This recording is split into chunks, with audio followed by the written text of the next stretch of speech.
¿Qué tal? Sean bienvenidos a estos encuentros digitales que les ofrecemos desde la Cerca Televisión, siempre por Internet. Hoy vamos a hablar con una albaceteña, es diputada nacional del Partido Popular por la provincia de Albacete, secretaria local del Partido Popular también de Allí, es funcionaria y profesora, según me comentaba hace unos minutos, de educación secundaria. Irene Moreno, ¿qué tal? Buenos días, bienvenida. Muy buenos días, muchas gracias. A estos encuentros digitales que casi todos los días hacemos desde la Cerca Televisión. Seguro que te han hecho muchas entrevistas, Irene. ¿Alguna por internet, en televisión digital? Pues alguna también por internet, sí, me suena que alguna. Ahora mismo no me acuerdo de memoria de todas, pero sí. Bueno, ¿te puedo tutear, Irene? Sí, por supuesto. Debutas en política tú, ¿verdad? Pues llevo en política desde hace unos años, entré primero como militante del Partido Popular en Ellín, luego secretaria Yo me refería más local. a nivel de diputada. Sí, a nivel de diputada ha sido mi primer año hace poquito, entre el 11 de enero de 2011, en puesto de Álvaro Nadal, que pasó a la Oficina Económica de Moncloa, por lo tanto, hace un año escaso que estoy en política nacional. Bueno, si te parece bien, Irene, vamos a hacer un repaso, un balance de lo que ha sido la política nacional y también algo de lo que ha afectado en Castilla-La Mancha, y hemos hablado también en otros momentos con otras compañeras tuyas del Partido Popular de los presupuestos para el año 2013, pero en todo caso, si te parece bien, también haremos algún matiz al respecto de todo eso. Empezamos, si quieres, por lo que va a suponer la reforma, creo que es muy importante, la reforma de la administración local en cuanto a, vosotros decís, digo el Partido Popular, en cuanto a ahorro económico se refiere. ¿Qué va a suponer la reforma de la administración local? La reforma de la administración local para el Partido Popular es una reforma esencial porque aborda un tema muy importante que hasta ahora creo que no se ha tratado, y es que había una duplicidad, a veces varias administraciones proporcionaban un mismo servicio.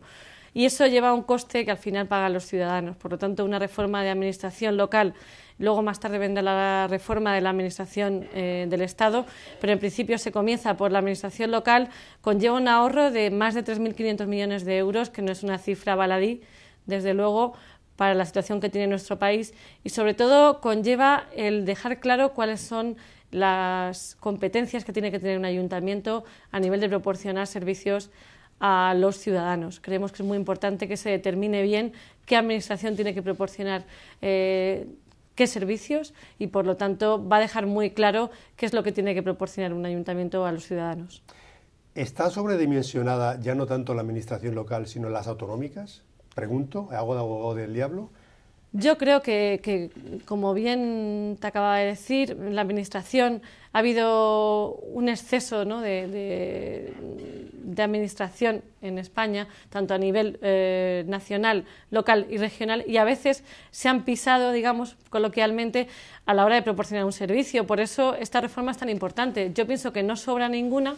No sobran las autonomías, no sobran los ayuntamientos y no sobra, ni por supuesto, el Estado, pero sí que hay que determinar, como está haciendo el Partido Popular en su gobierno, qué es lo que tiene que proporcionar al ciudadano cada uno. Y eso es lo que se está haciendo desde el Gobierno nacional, desde el Gobierno de Mariano Rajoy, determinar qué es lo que tiene que proporcionar las autonomías, y sirva como ejemplo que las competencias en educación y sanidad pasarán totalmente a las comunidades autónomas y que los ayuntamientos dejarán de tener estas funciones próximamente cuando esta ley se apruebe en el Congreso.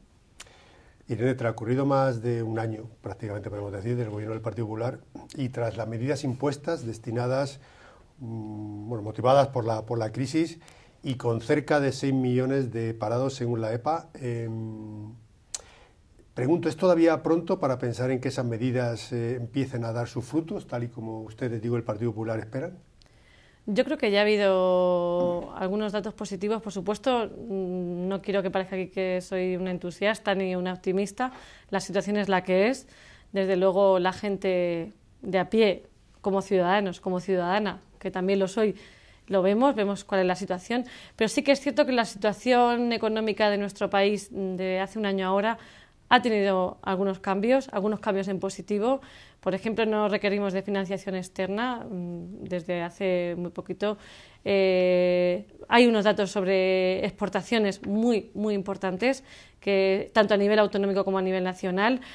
Por lo tanto, yo creo que son datos ligeramente positivos, pero que desde luego no se va a producir una mejoría en 2 días, ¿no? Todavía requiere otro año más, tal como ha anunciado nuestro presidente Mariano Rajoy, para que se vean algunos datos ya más fiables de la recuperación económica en nuestro país. Yo entiendo, quizás es una deformación profesional, Irene, que si algún sector puede levantar la economía de este país, apoyado por la inversión pública, tiene que ser el sector empresarial. Me gustaría que dijera usted a todos los internautas que nos están viendo en este momento cuáles son los apoyos que el Gobierno, de cara al sector empresarial, está ofreciendo, tanto a nivel de calentar la demanda interna como de cara a favorecer las exportaciones de cara al exterior.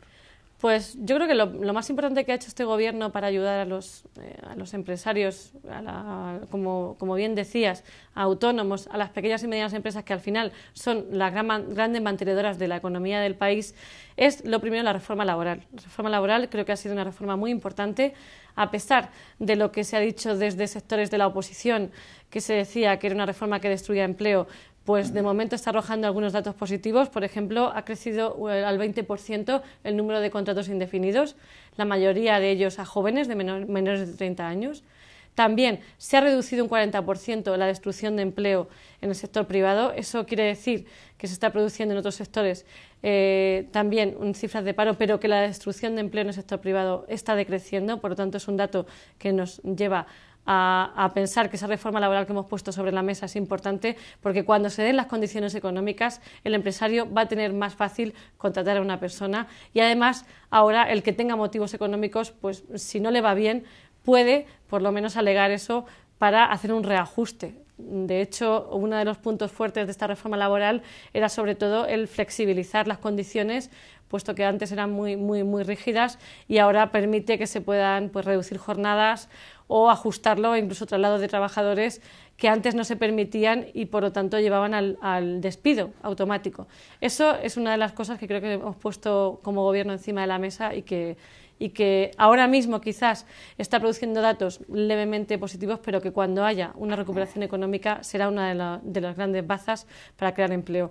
Otras, pues muchísimas ayudas que se están dando a nivel regional, se están ayudando a los autónomos, emprendedores, a través de varios proyectos, como por ejemplo ayudas de 3.000 euros para aquellos que contraten al primer trabajador, también ayudas a las autónomas que estaban embarazadas, como ha puesto el Gobierno regional, para que mientras tienen su baja maternal puedan contratar a alguien y su empresa no tenga que cerrar, etcétera. Podríamos hablar de muchísimas ayudas, y creo que también no solamente a nivel de ayuda, sino también a nivel de la posición que tiene nuestro Gobierno, tanto nacional como regional, con lo que son el defender las posturas de nuestros autónomos, también de nuestros agricultores, de nuestros pescadores, que cuando vamos a Europa estamos reclamando las cuotas. De hecho, hemos negociado las cuotas en Europa y se están manteniendo las mismas que antes. Eso no se conseguía hace unos años. Por lo tanto, creo que se están haciendo muchísimas cosas positivas para apoyar al sector privado.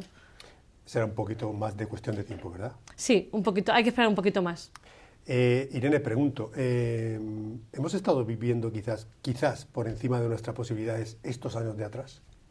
Pues quizás vivíamos una época en la que no nos planteábamos, siendo sincera, que no nos planteábamos qué podía pasar después, ¿no? Vivíamos, en general, la sociedad española vivía unas condiciones, los bancos daban crédito y pues no éramos conscientes de que eso podía cambiar, o algún sector de nuestra sociedad no era consciente. Yo creo que hay otros sectores muy responsables que han hecho bien las cosas, pero otra gente pues no lo vio venir, o simplemente las condiciones han cambiado y ha hecho que muchos negocios hayan tenido que cerrar, desgraciadamente. Por lo tanto, sí que vivíamos una época dorada en la que no éramos conscientes de que esto podía cambiar, y como así ha sido, desgraciadamente, pues ahora estamos viviendo las consecuencias.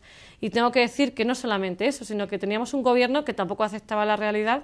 El gobierno anterior del señor Zapatero, el gobierno socialista, que decía que no había crisis, que además cuando el Partido Popular decía, ojo, que se avecina una crisis, decía, pues es que sois unos insolidarios y no estáis diciendo las cosas como deben ser. Bueno, pues se demostró desgraciadamente que teníamos razón, que había una crisis profunda que se acercaba no solamente a España sino a Europa, y se pueden haber tomado medidas y quizá no estaríamos como estamos ahora. Hubiésemos pasado una crisis, pero no tan profunda como la que estamos viviendo. Cuando a la sociedad en general, Irene, se les pregunta por aquello que les preocupa, evidentemente siempre sale hoy en día en primer puesto el paro. El terrorismo parece ser que ha pasado a un tercer o cuarto plano, pero casi a la misma altura que la preocupación por el paro está la devaluación política por parte de la sociedad, como digo, en general. ¿A qué cree usted que se debe todo esto?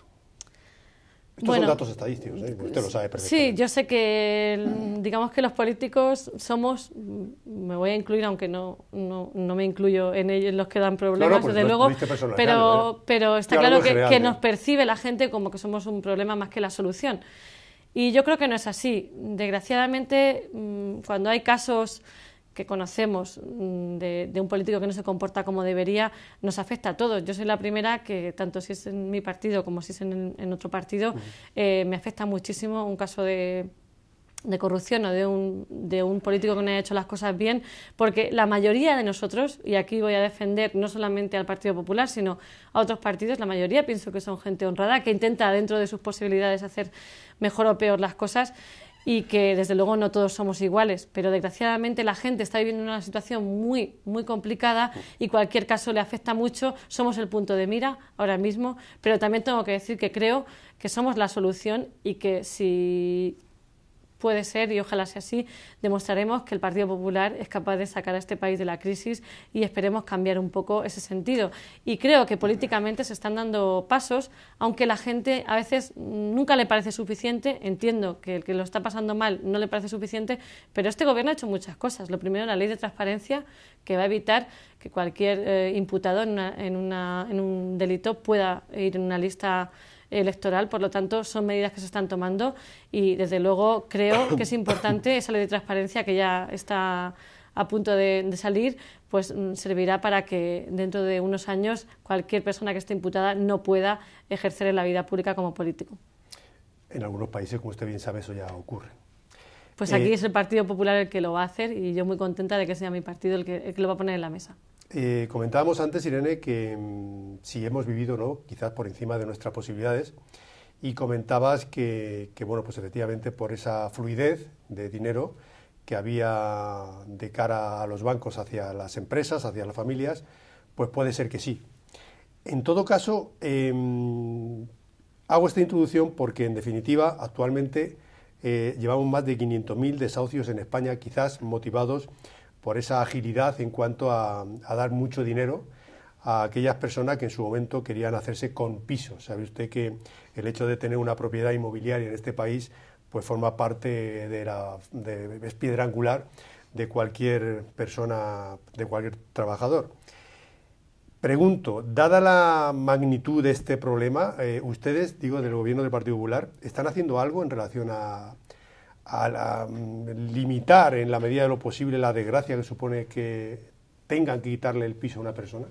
Pues yo creo que sí. El primer partido político, de hecho, a los 3 meses de llegar al gobierno, el señor Mariano Rajoy, ya puso un decreto o ley sobre la mesa para, digamos que, presentar la dación en pago como posibilidad a aquellas familias que no pudiesen pagar su hipoteca. Fue el primer paso, ya digo, eso fue en marzo de 2012. Se vio que la medida no era suficiente y luego, pues más tarde, hace unos meses, como conocen, también se ha presentado una serie de medidas para evitar los desahucios. Tengo que decirle que de la cifra que usted me daba, de los 500.000, más de 330.000 desahucios se han producido en la época del gobierno del señor Zapatero y de Rubalcaba, del anterior gobierno socialista, que no puso ninguna medida sobre la mesa, y ha tenido que ser el Partido Popular, a los 10 meses de gobierno, el que ha puesto soluciones para que las familias que se encuentran en esa situación, desde luego, para mí, creo que desesperada, que es perder, cuando ya uno ya pierde la casa, pues realmente es que lo está pasando muy mal, y creo que la mayoría de las personas que se encuentran en una situación así evitan perder su hogar, pero el Partido Popular se ha puesto una medida encima de la mesa, ha puesto varias soluciones, como son que se pueda evitar esos desahucios temporalmente, que se pueda renegociar esa deuda, que haya 2 años para negociar con el banco esos pagos, y que desde luego se han paralizado. La gente tiene que saber que desde que se aprobó ese Real Decreto Ley, que se aprueba al día siguiente de ser publicado en el Boletín Oficial del Estado, se paralizaron todos los desahucios que había en España, y eso ha sido en octubre de 2012. Y como digo, para el Partido Socialista no era suficiente, pues creo que sus 8 años de gobierno algo podía haber hecho, puesto que 350.000 desahucios se produjeron mientras ellos gobernaban este país. Por lo tanto, pues algo podían haber hecho. No lo hicieron, pues ahora nos toca hacerlo a nosotros. Intentaremos hacerlo lo mejor posible. Vamos a hablar de un tema también bastante lamentable, Irene, que es el empleo juvenil. Según la Oficina Estadística Europea, Eurostat, pues el 57,6% de los jóvenes menores de 25 años están en paro en España, en este país. Estamos a la altura de países como Grecia, por ejemplo. En todo caso, lideramos, lamentablemente, con una cifra récord, el paro de los jóvenes en Europa. Esta misma Oficina Estadística, Eurostat, repito, da para España una cifra que supera los 6 millones de parados. Estos son datos de hace prácticamente una semana. ¿De qué forma, en qué manera se puede paliar esta lacra de casi un 60% de empleo juvenil en España? ¿Qué hay que hacer? ¿Qué podemos hacer? Pues bueno, hay que hacer muchas cosas que desde luego no se hacen de un día para otro, pero que se están empezando a hacer, que este gobierno es consciente que uno de los problemas base que tiene nuestra sociedad es que nuestros jóvenes están en desempleo. Pensamos que son el futuro de la sociedad, por lo tanto tienen que tener empleo, lo necesitan.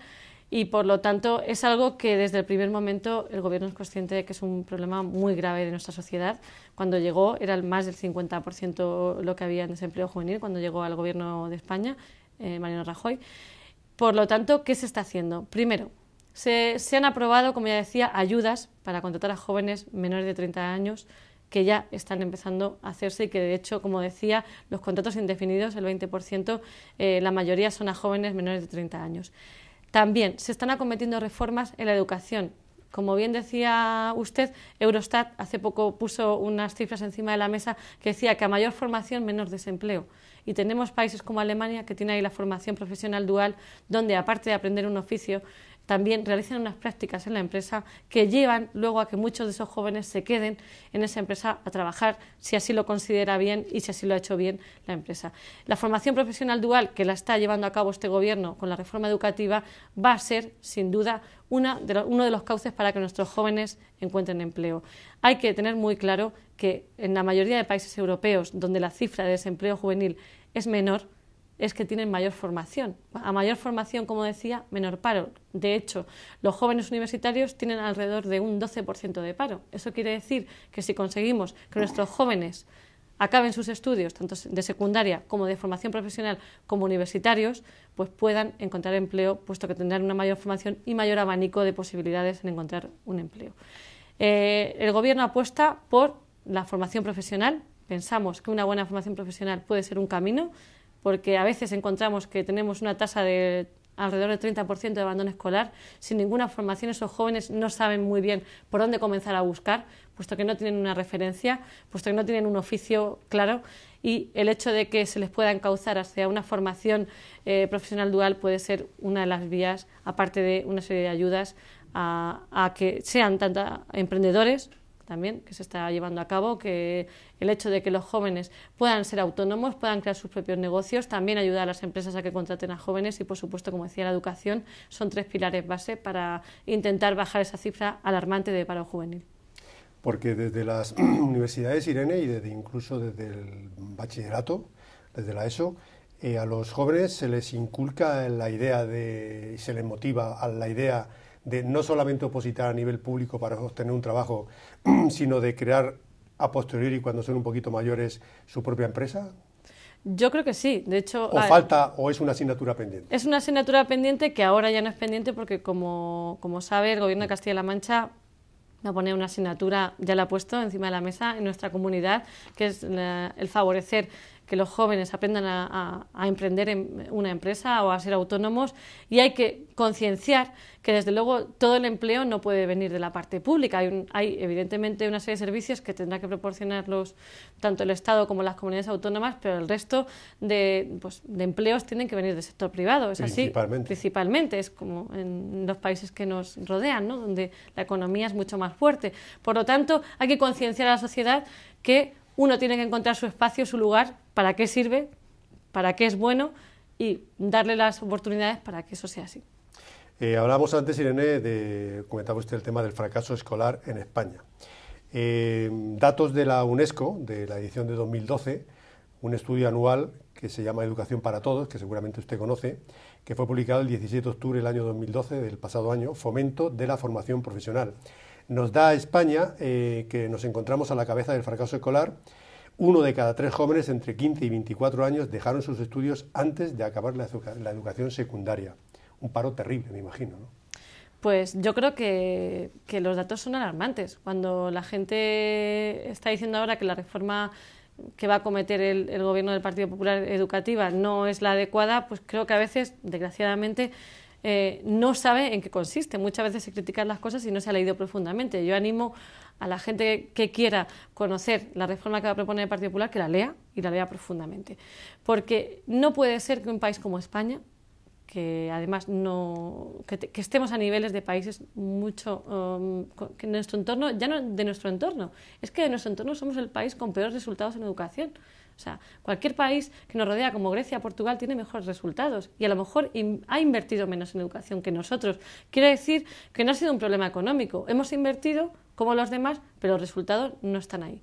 ¿Qué estamos haciendo mal? Algo estaremos haciendo mal cuando nuestros jóvenes no conocen muchos datos, cuando le haces una pregunta de cultura general y no sabe responderla. Habrá que ver qué es lo que se está haciendo mal. Hay que decir que de las 4 reformas que se han puesto encima de la mesa educativa las ha llevado todas a cabo el Partido Socialista. Por lo tanto, cuando se dice que cada vez que llega un gobierno cambia la ley, no es cierto. Es la primera vez que se va a poner encima de la mesa una reforma educativa del Partido Popular. Y lo que se quiere precisamente es una enseñanza de calidad, que nuestros jóvenes aprendan, no solamente que estén ahí, es que no queremos que estén ahí solamente, que aprendan, que aprueben y que desde luego se vayan con un título para luego tener una serie de posibilidades y que tengan posibilidades y que incluso si quieren y lo desean puedan salir al extranjero. Y se va a apostar por una formación en idiomas muy importante, creo, en estos días y en nuestra sociedad y por reforzar las materias principales como pueden ser matemáticas, lengua y otras materias que son muy importantes, que desde luego en ellas tenemos unos resultados desgraciadamente pésimos a niveles europeos e incluso diría a nivel de otros países que podemos estar incluso por debajo de Brasil o países que invierten, como digo, mucho menos en educación. Por lo tanto, la reforma educativa del Partido Popular lo que busca es una calidad, que nuestros alumnos sepan, tengan conocimientos, que no se vaya tanto porcentaje de alumnado sin título. Por lo tanto, ¿qué se va a hacer? Se va a establecer posibilidades. Se va a establecer posibilidad de que el que quiera realizar unos estudios de bachillerato o unos estudios universitarios emprenda una secundaria diferente al que quiera luego terminar su título e irse al mercado laboral, porque no le puedes exigir lo mismo a un alumno que pretende hacer unos estudios universitarios, que necesita mayor formación académica, que uno que va encaminado al mundo laboral y que a lo mejor necesita una formación más práctica. Y eso es lo que va a hacer el Partido Popular, diferenciar. El tercero o cuarto de la ESO se pondrán diferentes vías para que los alumnos puedan encaminar sus estudios según lo que necesiten y por lo tanto se facilita que tengan un título. ¿Haría falta, pregunto Irene, en España una serie de pactos de Estado en aquellas materias, en aquellos sectores trascendentales para el desarrollo del país, por ejemplo en materia de agua, de sanidad, de educación, de pensiones? Y si hace falta esos pactos de Estado de sobre todo los 2 grandes partidos políticos, ¿por qué no se está haciendo? ¿Por qué jamás se ha hecho? Bueno, no es porque no se está haciendo ahora, es decir, ¿por qué nunca, prácticamente salvo excepciones, se ha hecho? Pues yo creo que sería muy bueno que se hicieran pactos de Estado, eso yo estoy muy de acuerdo. Pero claro, ahí como partido nosotros no podemos decir lo que tiene que hacer la oposición, ¿no? Por ejemplo, voy a poner la Ley de Estabilidad Presupuestaria que el anterior gobierno, el Partido Popular apoyó al gobierno de Zapatero para que se reformara la Constitución y una vez que se reformó la Constitución llegó el gobierno del Partido Popular al poder, la lleva al Congreso y entonces el Partido Socialista la vota en contra. Pues no entiendo cómo, si se había apoyado anteriormente por el Partido Popular esa ley de estabilidad presupuestaria, ahora llega el Partido Socialista y piensa que no es buena. O como le decía, la ley de desahucios, para paralizar los desahucios, pues puede tener sus mejoras, no digo que no, pero el hecho de no apoyarla llega un momento que no se sabe hasta qué punto la gente puede entender que no se llegue a una serie de acuerdos, pero cada partido juega sus bazas y creo que desgraciadamente la oposición está a la altura de lo que necesita este país y bueno, pues luego las elecciones nos jugarán tanto a los que estamos en el gobierno como a los que estamos en la oposición. La oposición que hasta hace poco tiempo era gobierno, pues creo que ahora debería ser, aparte de hacer crítica constructiva al gobierno, que es su labor y no lo dudo, también debería aportar su granito de arena y arriba del hombro, puesto que es causante de parte de los problemas que tiene este país. Y sin embargo, solamente se está dedicando a una crítica general sin poner encima de la mesa soluciones. Por lo tanto, es muy difícil a veces llegar a pactos cuando no hay una voluntad de pacto, pues en este caso del partido que está en la oposición. Irene, según también las últimas encuestas realizadas evidentemente a todos los españoles, digo, todos los partidos políticos, los españoles piensan que se prima más la ideología en todos los partidos que el bienestar general de los españoles. ¿Usted qué piensa al respecto? Pues yo creo que no. La ideología está ahí y desde luego el Partido Popular pues tiene su ideología, pero yo le diría que ahora mismo está primando la necesidad que tiene nuestro país, porque si no le aseguro que las medidas que se están tomando, algunas de ellas difíciles de explicar a los ciudadanos y desde luego no agradables para un político, porque un político lo que quiere es tomar medidas pues que sean agradables, que sean buenas, que conlleven pues eso, pues el inaugurar un edificio, el dar noticias positivas. El café para todos.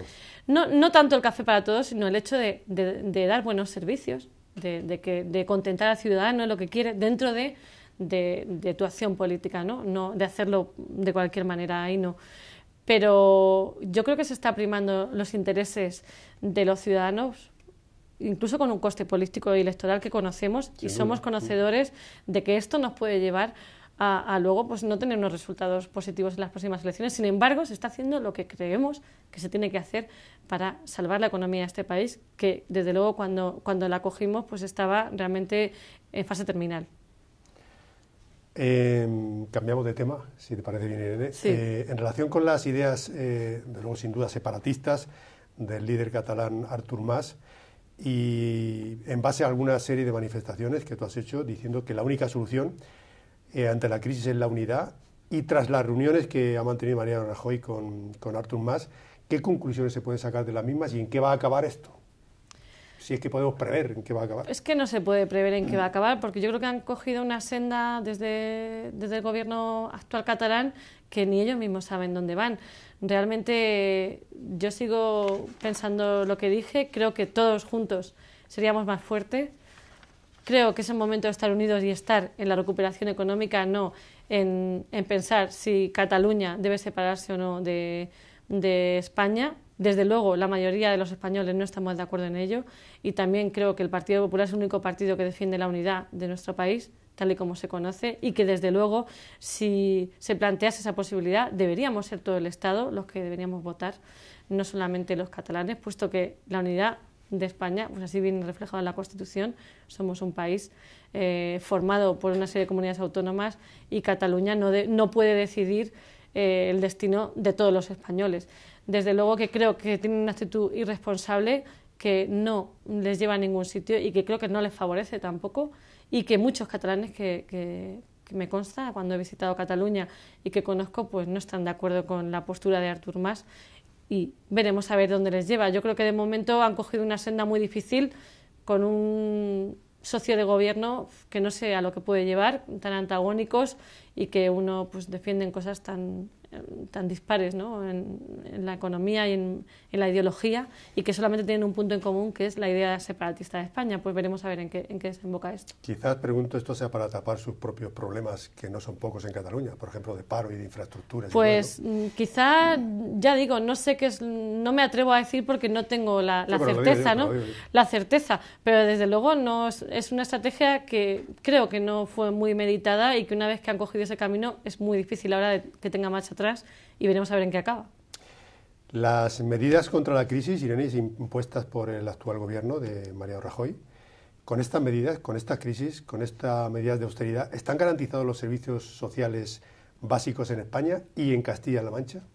Pues por supuesto que sí. Hablamos de sanidad, protección social, pensiones, etcétera. Por supuesto que sí. Yo creo que si no fuese por las medidas que se han tomado tanto a nivel regional como a nivel nacional, no estarían garantizados hoy en día los servicios públicos, que no nos olvidemos que no son gratuitos porque los pagamos todos los ciudadanos. Cuando se dice servicios gratuitos, quiere decir que no se paga, me parece muy bien. Que no se paga a la hora de ir al médico, pero no quiere decir que luego no lo paguemos con nuestros impuestos. Por lo tanto, el deber que tiene cualquier gobierno es de gestionar bien los recursos lo mejor posible, los recursos para proporcionar los mejores servicios públicos.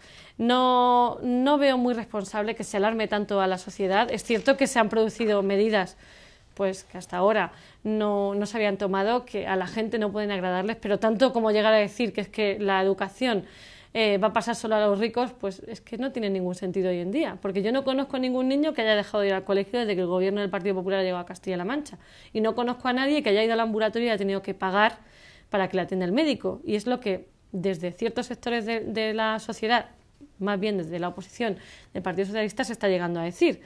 Por lo tanto, la educación no es solo para los ricos, esa es una idea que no entiendo por qué siguen diciéndolo. Creo que se defiende la educación pública y de calidad, la sanidad pública y de calidad, y desde luego lo que se está haciendo es garantizar los servicios públicos, a pesar de que se estén tomando medidas que, como digo, algunos no pueden entender, pero no quiere decir que no se vayan a garantizar con ello todos los servicios públicos. Hablando concretamente de Castilla-La Mancha, Irene, la modificación de horarios de los PAC de determinados puntos de la región de Castilla-La Mancha está concebida bajo un punto de vista para mejorar la sanidad, porque no podemos pagarla, porque no la podemos permitir, porque técnicamente es inviable. ¿Por qué viene motivado? Bien, esto hay que explicarlo bien porque, por favor, yo se lo ruego. Porque desde luego es un tema muy serio y con la salud pues la gente se alarma mucho, yo lo entiendo, es un tema complicado y cuando la gente piensa que la salud suya o de los suyos está en juego, pues es normal que se cree una alarma como la que se ha creado, también porque interesa desde ciertos sectores. Esta medida se ha tomado desde varios puntos de vista. Primero, porque ese cierre, o sea, me refiero a temporal de horario, ¿no?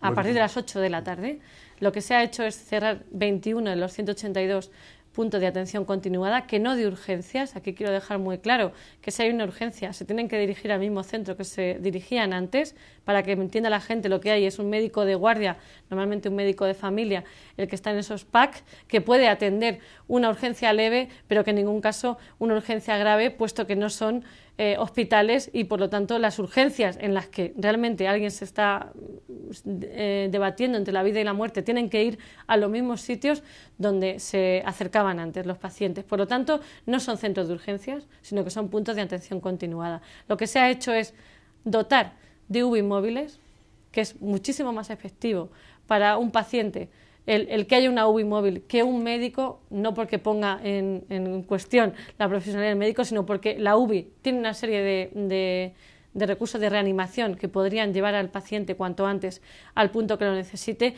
y si es una urgencia leve, pues lo mismo. O sea, tienen a menos de 15 minutos un sitio donde les van a atender. Esta UBI móvil, Irene, perdona, suple al médico. Suple a partir de las 8. Lo que se ha hecho, está en cada uno de los centros. Está en cada uno de los centros, habría una UBI móvil, que además es un transporte rápido, que podría llevar a lo que realmente es una urgencia grave, mucho más rápido a ese paciente al hospital más cercano, que al final, si es una urgencia grave, es donde se tiene que dirigir, no se va a dirigir a una PAC, como decía, porque no están los recursos médicos ahí, y por lo tanto lo que se ha creado es una alarma excesiva, y lo peor es que esto se ha hecho en 10 de las 17 comunidades autónomas y se ha hecho en Andalucía y nadie ha dicho nada. No entendemos por qué una medida que lo que se pretende es, por un lado, gestionar bien el dinero público, por lo tanto, a partir de las 8 de la tarde, de estos 21 PAC, muchos no tenían ni un paciente a la semana, pero como digo, aunque fuese un paciente grave, tiene ahí una serie de recursos. Con que solo haya un paciente que necesite esos recursos, está justificado, ¿no?, el que exista el servicio. Pero es que además se han puesto servicios que eran mucho mejores y que la gente no se ha parado a pensar que es mucho mejor tener ahí un servicio de reanimación con gente del 112 o gente especialista en ello, que te puede acercar al hospital más cercano, que un médico que también te puede ayudar, pero que si no tiene los recursos a su alcance, pues al final te tendrá que derivar, tendrá que pedir una ambulancia y te tendrá que derivar al hospital. O sea, es inevitable así. Por lo tanto, creo que se ha producido una alarma social, desde luego desde la oposición, para mí muy responsable, y desde luego creo que el señor Rubalcaba, primero, que hable con el señor Griñán, que ya cerró, no solamente redujo el horario, sino que cerró muchos de estos puntos y no se dijo nada. Por lo tanto, pues ahí queda. Solo un matiz, Irene. Estas unidades ambulancias móviles ¿tienen personal especializado o solo es un chofer normal y corriente? O... Sí, contaban también con especialistas para, desde las ¿Personal sanitario? Sí, personal sanitario, por supuesto, sí.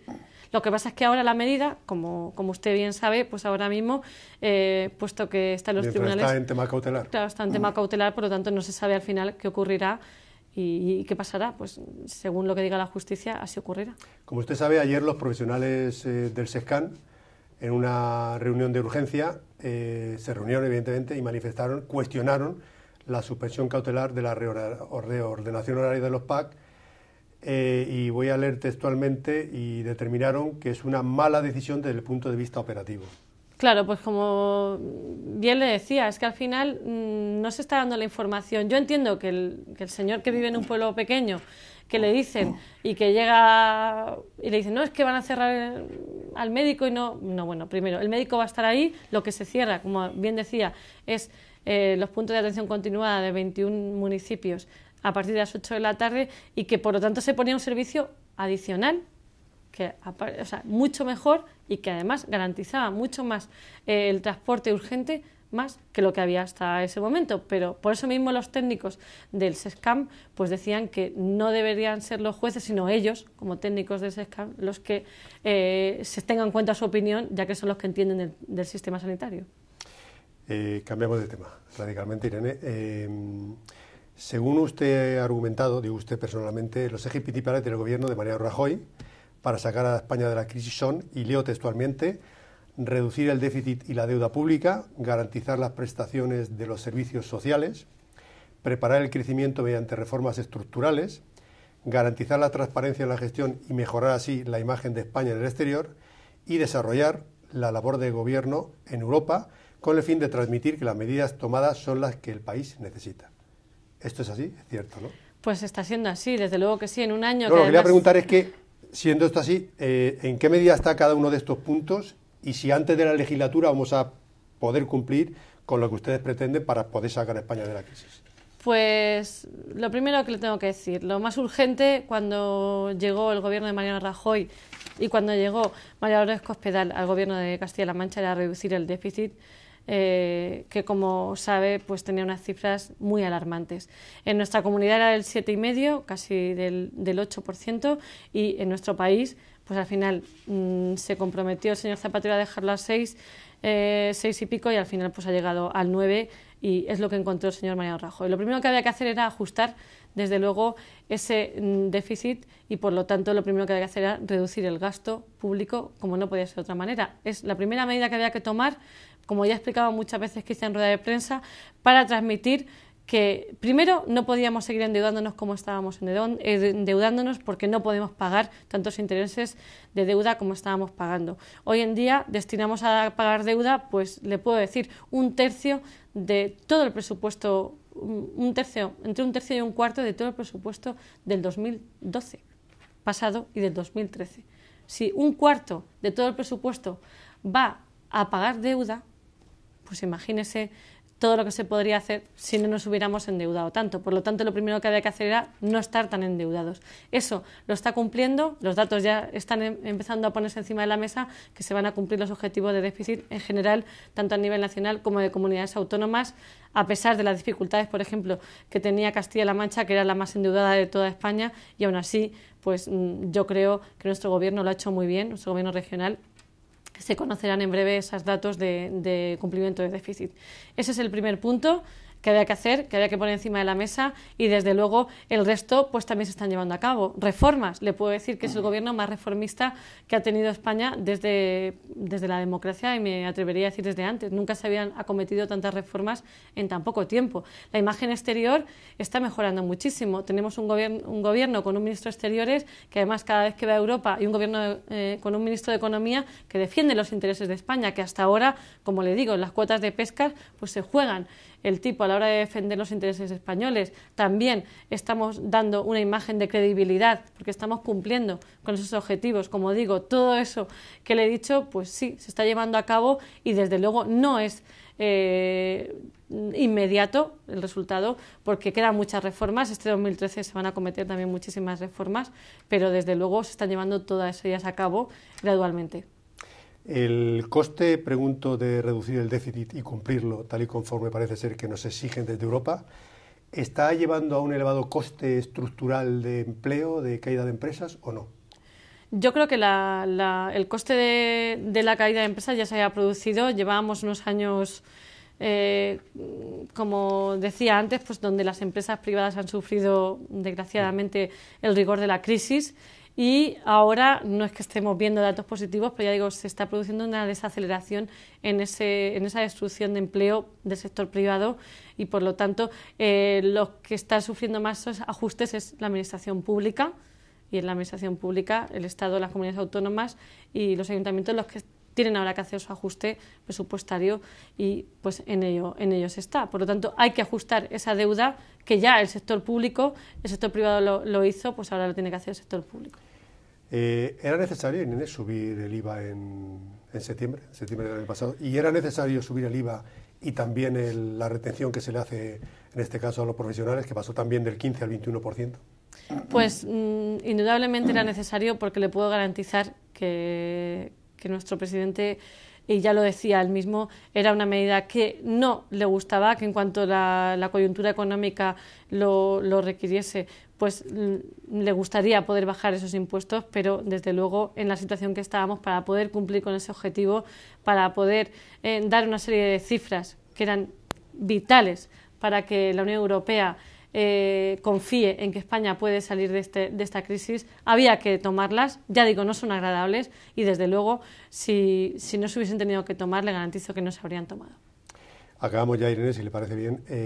Otro tema candente y está ahora mismo de actualidad, lamentablemente, la corrupción en determinados sectores, sobre todo de determinados partidos políticos o de determinados políticos de determinados partidos. ¿Qué podemos hacer contra eso? ¿Cómo se lucha? ¿Cómo se lucha contra la economía sumergida? ¿Habría que cambiar o no modificar la fiscalidad? Bueno, pues... Son varias preguntas, pero sí, todas están refundidas. Los casos de corrupción en política, desgraciadamente, nos afectan a los que estamos en política con una idea de... Bueno, porque luchamos por lo que creemos, porque queremos hacerlo bien. Desde luego mi motivación para estar en política es intentar hacerlo bien, porque creo en este partido, creo en el Partido Popular, creo que es el partido idóneo para gobernar en España y en la región, porque pienso que tiene unos ideales que van de acuerdo con los míos, por lo tanto los defiendo. Y los casos de corrupción nos afectan a los que más, bueno, no digo más tanto como a los ciudadanos, puesto que nos sentimos desgraciadamente dolidos por esos casos. Yo creo que tolerancia cero hacia los casos de corrupción.